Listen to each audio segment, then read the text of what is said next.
ஓம் சத்குரு சாய்நாதாய நமோ நமக. எனது முதன்மை பேராசன் மதிப்பிற்கினிய ஜோதிட கலையரசர் ஆதித்யகுருஜி ஐயா அவர்களுக்கு குரு வணக்கம். உலகம் முழுக்க பரவி இருக்கின்ற தமிழ் உறவுகள் அனைவருக்கும் மதுரை ஜோதிட சாய் செல்வத்தின் இனிய வணக்கங்கள். வாழ்க பல்லாண்டு. இன்னைக்கு நம்ம பார்க்க போற பதிவு குடும்ப ஜாதகங்களை பார்க்கிற அமைப்பை இதில் விளக்குறேன். குடும்ப ஜாதகங்களை சேர்த்து பார்த்தால் எப்படி இருக்குங்கிறதுக்கு உண்டான கான்செப்ட் தாங்கிறது. எனது மேன்மைமிக்க ஆசான் அவர்களுடைய கிரக பாவக சுபத்துவ பாவத்துவ சூட்சும கோட்பாடின்படி ஜாதக பலன்கள் இருக்குது. அப்படிதான் நான் பார்க்குறேன். என்னிடம் பார்க்கக்கூடிய உள்ளூர் நண்பர்கள், வெளியூர் நண்பர்கள், வெளிநாட்டில் உள்ளவங்க, வெளிமாநிலத்தில் உள்ளவங்க இதை உணர்வார்கள். இதை கூட அவங்க பார்ப்பாங்க. ஒரு தரம் பார்த்து அடுத்து பார்ப்பாங்க. நடக்கிற சம்பவங்களுக்கு கிரகங்கள் தான் காரணம். கிரகங்களுடைய ஒளி, ஜோதிஷம் ஒளியியல், ஒளியை வச்சு தாங்க ஒளியின் அளவுகள், இருளின் அளவுகள். இதுதான் கிரக சுபத்துவ பாவத்துவம். சுபத்துவம் பாவத்துவம் ஏதோ முதல்ல தமிழ்ல கடினமான வார்த்தையெல்லாம் அது கிடையாது. சிம்பிளான வார்த்தைகள் கூட சில பேருக்கு புரியலைங்க. சுபத்துவம், சுபக்கிரகங்கள் சுபத்துவம், பாவக்கிரகங்கள் பாவத்துவம், இவ்வளவுதாங்க அதனுடைய ஆக்டிவேஷன். இதை வச்சு அழகா பலன் சொல்லிடலாம். இப்ப நான் சொல்ல போறது இது தந்தையின் ஜாதகம், சரியா? இந்த ஜாதகத்துல பிள்ளையுடைய நிலையை சொல்வது, அதான் குடும்ப ஜாதகங்களை பார்த்து சேர்த்து பார்த்தா என்ன அமைப்போ அதை அந்த கான்செப்ட் தான் இதுன்னு முதல்ல உங்கள்கிட்ட சொன்னேன். இப்ப பாருங்க, யாருடைய பிள்ளைகளுக்கு அரசு வேலை கிடைக்கும் சொல்லலாமா? ஒரு தந்தையின் ஜாதகத்தில் பிள்ளையின் தரத்தை அறிதல், ஒரு பிள்ளையின் ஜாதகத்தில் தந்தையின் தரத்தை அறிதல், ஒரு தந்தையின் ஜாதகத்தில் பிள்ளையின் தரத்தை அறிதல், ஒரு தாயின் ஜாதகத்தில் பிள்ளையின் தரத்தை அறிதல், சகோதரத்தை அறிதல், தாய்மாமனை அறிதல், ஒரு ஜாதகத்தில் வச்சு அனைத்தையும் சொல்லலாம். ஆனா கன்ஃபார்ம் பண்ண அவங்களுடைய ஜாதகம் வேணும். இதைத்தான் சொல்ல போறேன். இந்த பிள்ளையோட ஜாதகத்தில் அரசு வேலை கிடைக்கும்னு நம்ம சொன்னாலும் அவங்க ஜாதகத்துல தான் அரசு வேலைகள் என்ன இருக்காங்க அப்படிங்கிறத பார்க்க முடியும். அரசு வேலைகளோட தரம் இதை சொல்லிடலாம். ஆனா எந்த துறையில் இருக்காங்கிறத அவங்க ஜாதகம் பார்க்கணும். ஒரே ஜாதகத்துல எல்லாத்தையும் பார்க்க முடியாதுங்க. ஒரு லிமிட்டோட நின்றுக்கிறோம். கிரகபாவ சுபத்துவம் அதனுடைய அளவீடுகள் தான். இப்ப வேற ஒண்ணுமே இல்லைங்க. லக்கணாதிபதிங்க, லக்கணம் விருச்சி லக்கணம், சரியா? 2ல இருக்காரு இவர். இந்த ஜாதகர் குடும்ப சிந்தனையில் இருப்பாருன்னு சொல்லலாம். இந்த ஜாதகர் குடும்ப சிந்தனையோடு இருப்பாருன்னு சொல்லிடலாம். இப்ப பிள்ளையை பத்தி சொல்றோம். குழந்தைகளுக்கு என்ன தரம் இருக்கு பார்ப்போம். 5ஆம் இடம் குழந்தைகள். விருச்சி இலக்கணத்துக்கு காரகனும் குரு தான்.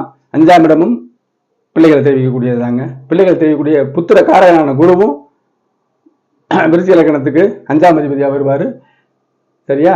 5ஆம் அதிபதி வருவார். காரகன் அவர் தானே. இந்த அமைப்புல விருச்சி லக்கண ராசி ஒன்னா இருந்தாலும் ஒரு அமைப்புகள் இருக்கும். லக்கண ராசி ஒன்னானா நல்ல விஷயங்கள் பல்மடங்காகும், ரெட்டிப்பு மடங்காகவும், தீய விஷயங்களா இருந்தா ரெட்டி மடங்கா வரும். இது பொதுவான விதிங்க. இப்ப இதுல 5ல ஒளிச்சந்திரன் பௌர்ணமி போட்டிருக்கனா, முதல்ல அரசு கிரகங்கள் என்ன அதுக்கு விளக்கிடுறேன். சூரியன், சந்திரன், செவ்வாய், குரு, சுக்கிரனுமே வருவார். ஒளிக்கிரகங்கள் பூரா அரசு கிரகங்கள். அரசுக்குன்னு உள்ள கிரகம் சூரிய, சந்திரன், செவ்வாய், குரு. சுக்கிரனும் புதனும் சப்போர்ட் பண்ணுவாங்க, அப்படியா? அந்த அமைப்புல சிம்மத்துல சுக்கிரன் இருக்க சூரிய சந்திரர்கள் மற்ற சுபத்துவத்தை பெறும் பொழுது அரசு வேலையில் இருப்பாங்கல்ல.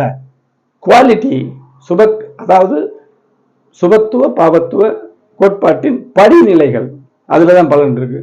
இப்ப 5ஆம் இடத்துல ஒளிச்சந்திரன் இருக்காரு, பௌர்ணமியா இருக்காங்க. இவருக்கு சிம்ம வீடு தான் பார்க்க கூடாது. இன்னொன்னு சொல்றேன், சில முறைகள்ல பார்ப்பாங்க பாவத்துல 5ஆம் இடத்துக்கு 10 பாரு, 5ஆம் இடத்துக்கு 6 பாரு. இல்லைங்க, வராதுங்க. அதுல கண்டிப்பா வராது. ஒரு சில ஜாதகங்கள் இருக்கும், ஆனா வேற விஷயம் அங்கே இருக்கும். நேரடியாவே லக்னத்தை விட்டு அழகா பார்த்துட்டு போயிடலாமுங்க. எந்த வித மாறுபாடு. சனி முழுக்க பாவக்கிறவங்க. ஒரு லக்கணத்துக்கு நான் பாவாரா வந்தாருன்னா வேற லக்கணம் அதே அந்த லக்கணத்துல 2ஆம் பாவத்துக்கு நல்லவரா வந்துருவாரா? அப்படி எல்லாம் கிடையவே கிடையாது. 2ஆம் பாவத்துக்கு நல்லவர் மாதிரி தெரியும், ஆனா எந்த வித பலன்களையும் எந்த முறையில நீங்க பார்த்தாலும் அந்த சுபத்துவ கான்செப்ட்ல பாருங்க, அப்பதான் நிறைவா இருக்கும். அதுலதான் பலனே சொல்ல முடியும். சார முறை பார்த்தாலும் சரி, பாவத் பாவ முறை பார்த்தாலும் சரி, நடக்கிற சம்பவங்கள் என்ன நடக்குதுங்கிறதுக்கு கவனிக்கிறதுக்கு அடிப்படையை வேணா அவங்க சொல்லலாம். ஆனா என்ன நடக்குதுங்கிறது தசாபதி தானே. அதை நம்ம இப்ப பக்கக்கிற சுபத்துவ பாவத்துவ அமைப்புக்கு தான் வந்துடணும். அப்ப இந்த இடத்துல 5ஆம் இடத்துல 5ஆம் இடம் ஒளிச்சந்திரனாக இருக்கு. சூரிய சந்திரன் அரசு, செவ்வாயும் அரசு. செவ்வாய் 4ஆம் பார்வை கிடைக்குது. இடம் கொடுத்தக்காரங்க உச்சமா இருக்காரு. ஒளி தொடர்பு சனி பார்க்கவே கூடாதுங்க. இந்த நிலையில சனி பார்த்தா அரசு வேலையுடைய தரம் குறையும். சரி, இந்த ஜாதகத்துல அவர் அரசாங்கத்துல அங்கம் வகிக்கிறாரா அப்படின்னு பாக்குறதுக்கு பிள்ளையுடைய ஜாதகம் வேணும். இதுல தசாபதிகள் நமக்கு வரணும். தசாபதி அமைப்பை நான் சொல்லலை, அடிப்படையை விளக்குறேன். அப்போ ஒரு ஜாதகத்துல பிள்ளையுடைய ஜாதகத்தை, ஒருத்தருடைய ஜாதகத்துல பிள்ளையோட தரத்தை அறியலாம், குணத்தை அறியலாம், எந்த துறையில் இருக்காரு. இதுல 5ஆம் இடத்துக்கு ஆறப்பாரு, 5ஆம் இடத்துக்கு ஆறப்பாரு, 5ஆம் இடத்துக்கு 10 இல்லைங்க. இதெல்லாம் அழகா சொல்லிடலாம். பிள்ளையோட தரம் 5ஆம் பாவம் என்ன சொல்லுது அதுதான் அர்த்தம். இந்த மாதிரி அமைப்புல சிறப்பா சொல்லலாம். மறுபடியும் சொல்றேன், இலக்கணத்துக்கு விருச்சிக இலக்கணத்துக்கு 5ஆம் அதிபதியும் குரு தான், பித்துர காரகனும் குரு தான். குரு உச்சமா இருக்காரு, சந்திரனோட பரிவற்றை பெற்றிருக்காரு, செவ்வாயும் பார்க்குது. சரியா? சிம்ம வீடு பார்க்க வேண்டிய சிம்ம வீடு இவருக்கு உண்டான சமாச்சாரம். சிம்ம வீட்டு பாவ சுத்தம் பார்க்கலாம். அப்படி பார்த்தாலும் ஒளிதானே இருக்கு. பிள்ளை அதாவது குழந்தை சார்ந்தோட சம்பந்தப்பட்ட சூரியனுடைய வீட்டையும் நம்ம பார்க்கலாம். பாவக சுருத்துவம். அப்ப கிரக பாவக, பாவம்னா ராசி. இந்த வார்த்தையெல்லாம் புரியாத ரொம்ப பேர் இருக்காங்க. கிரக பாவ சுபத்துவ பாவத்துவ அத்தனை பலங்கள் இருக்கிறது. என்னுடைய அஸ்ட்ரோ சாய்சலம் அப்படிங்கிற யூடியூப் சேனல்ல 1300க்கும் மேற்பட்ட கிரக சுபத்துவ பாவத்துவ கோட்பாடுகள் அடங்கிய மனித வாழ்க்கைக்கு தேவையான அனைத்து வீடியோக்களும் இருக்கு. பாருங்க, சப்ஸ்கிரைப் பண்ணுங்க, லைக் பண்ணி ஷேர் பண்ணுங்க. உங்களுக்கு குழந்தை சம்பந்தமான உங்க குழந்தையோட அமைப்பே தெரிந்து கொள்ள, குழந்தை என்ன வேலைக்கு போகலாம், படிச்சது ஒண்ணு வேலைக்கு போற அமைப்பு இருக்கா, படிச்ச அமைப்பிலேயே போவாரா சொல்லலாம். உங்க பெற்றோர் ஜாதகத்துல சொல்லலாம். துணைக்கு தாய் சேர்ந்து தந்தை ஜாதகத்துல சொல்லும்போது தாயுடைய ஜாதகத்தை உழைத்து பார்க்கலாம். சகோதர அமைப்புல தெரியும், எல்லாமே தெரியுமுங்க. ஒரு ஜாதகத்துல அனைத்தையுமே சொல்லலாம். கிரகபாவ சுபத்துவ அமைப்பு எடுத்துக்கிட்டோம்னா அழகா பலன்களை சொல்லலாம். மற்ற ஜோதிடரை குறை சொல்லவே இல்லை. எல்லாரும் ஒரு பெருங்கடல்ல, இந்த ஜோதிடம் என்ற பெருங்கடல்ல கிழக்க ஒருத்தர் தேடுவார், மேற்க ஒருத்தர் தேடுவார், வடக்க ஒருத்தர் தேடுவார், தெற்க ஒருத்தர் தேடுவார், வடகிழக்கில் தேடுவார், தென்கிழக்கில் தேடுவார், எந்த திசையிலும் தேடுவார்கள். அவளுடைய எந்த மொழியில் தெரிந்தாலும் வணக்கத்துக்குரியவர்கள் தான். எனக்கு இறைவன் இல்லை என்பவர்கள் தான் கடும் எதிரியை தவிர மற்றவர்கள் கிடையாதுங்க. ஆக ஜோதிடர்கள் மேன்மையானவர்கள், மேன்மையான அமைப்புங்க, எக்களையிலும் சிறந்தது. அனைத்து ஜோதிடர்களும் பாராட்டுக்குரியவர்கள். ஆனாலும் எந்த முறையில் பார்த்தாலும் கிரக சுபத்துவ பாவத்துவத்துல நீங்க வந்தாகணுங்கிறத உணருங்கள் அப்படின்னு கேட்டுக்கிறேன். பொதுமக்களும் பாருங்க.